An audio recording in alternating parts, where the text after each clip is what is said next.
Hey, I'm out roasting, so it must be time to make another video for the Hall of Fame Binder series. Doing a Don Sutton today. I think I did a picture last week with Tom Seaver. Don Sutton is not Tom Seaver, and there are um, whereas Seaver got voted in by the highest percentage of anyone up until that point. Um, it took Sutton 4 or 5 tries to get into the Hall of Fame. A lot of people look at his career and they just don't see Hall of Fame, and yet he was the guy that teams went after when they just needed somebody who was consistent, and that's what he was. He was a consistent player. It started back um, in the '60s. It was interesting. The beginning of his career was almost accidental in a sense. He got picked up by the Dodgers, got put on the team by the Dodgers when Sandy Koufax and Don Drysdale were um, when they were on strike, and so they weren't going to play. So they brought Sutton up to pitch, to join the rotation, and he just assumed that once they came back into the team, that he would be gone. But he turned out to be um, this nice add to the rotation. He wasn't Sandy Koufax, he wasn't Don Drysdale. These guys were power throwers and just very good. And he wasn't. His fast pitch was good, but not awesome. It wasn't. His pitch was more the curve, and just a. But what began there in the '60s with the Dodgers continued on pretty much throughout his career. If you look at his WAR, his win above replacement, right? When you look at his WAR, his only season that wasn't positive was his final season, and that's pretty incredible when you think about just the amount of time he played. He played for 23 years. He pitched for 23 years. He was always pitching a lot of innings. I think he pitched over 200 innings each of those seasons, except for maybe the strike season. But he just was always that until his final season. But he was just always that guy. He was always this consistent guy who could come in and provide something amazing for you. He never won an MVP, never won a Cy Young. He did go to 4 All-Star appearances. Excuse me. He went to 72, 73, 75, and 77. So all these years when he was playing for the Dodgers. Speaking of the Dodgers, he spent most of his career there. Spent 16 total seasons there, and it's almost sad when you look at his career, because the year before he came into the Dodgers to play for the Dodgers, they won a World Series, and after he left the Dodgers, they won a World Series. So he was never able to be part of the Dodgers winning a World Series. Despite that, he still, again, this consistent play. When he was going into, he got his 300th win pitching for the Angels in 1986. He went into the season with 295. I actually have the '86 card. I can show you that. I'm sure we'll all be able to read the very small print in Don Sutton's 1986 card. But the other things that as you hear people talk about Sutton and you watch him speak, is just you get this impression that he was a good man. Like, it wasn't just teams didn't just want him because he was a good pitcher and could bring the wins and all of those things and could consistently pitch innings, and they wanted him on the team because he was a positive influence. He brought morale up, and he was a positive influence on the other players. So just a very good pitcher, certainly a Hall of Fame pitcher.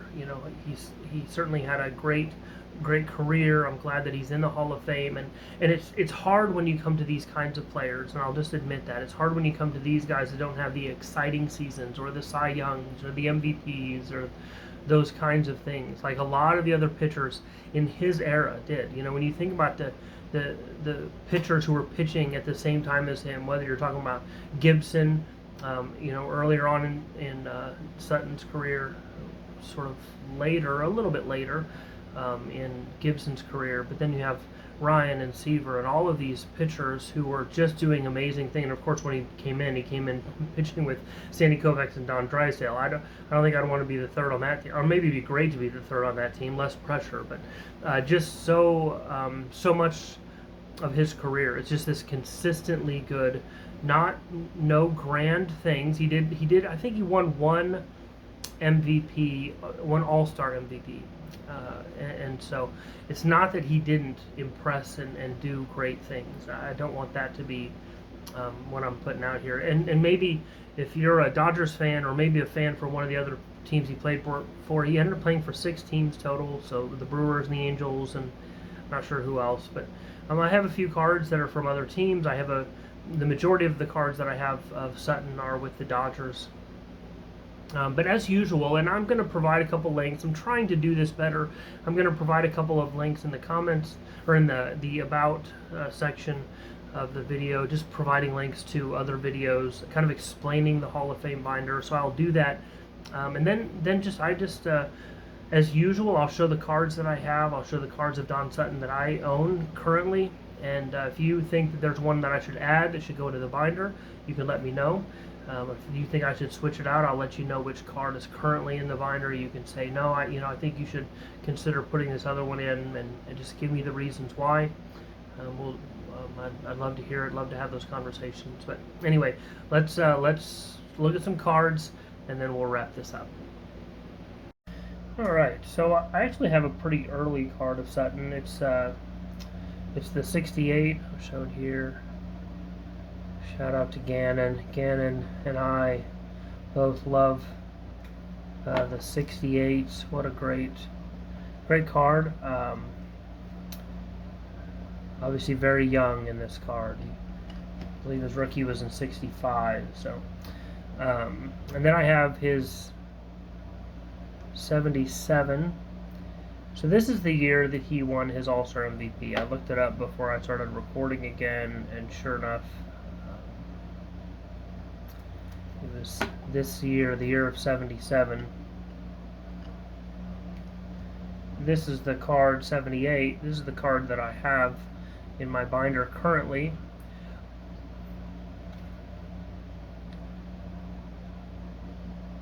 Not a bad card.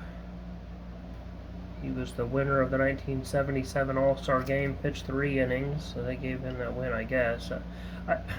So if I'm being honest, I prefer both of the other cards to his to the 78. But I have to choose. Some of this is based not just on the player that I'm picking, but on what I have in the rest of the binder. And quite frankly, I have cards that I'm struggling to move in the 68 and in the 77. But I have his 80 card as well. Of course, with Don Sutton, you get the great hair. I'm just going to set this one to the side. This is his final Dodgers card that I have. Is his 80. I like this one. I like him in the Astros gear. I don't know that this is the one that should go. I like these old Astros uniforms. So that's the 1981 Don Sutton. 1984, pitching for the Brewers that year. I do like the backs of the 84s. I feel like they're easier to read. Unlike the 86. Notice how old he's looking in the 86. A lot of gray hair on that man. And as promised, on the bottom of that card, for your viewing pleasure, you can see his wins, 295. Took him a few games to get that final one, actually, longer than they expected it to. But anyway, I'm going to end it there. Didn't want to go too long on this one, on Don Sutton. Love to hear your thoughts, not just on the cards, but on him as a player as well. Maybe I misrepresented.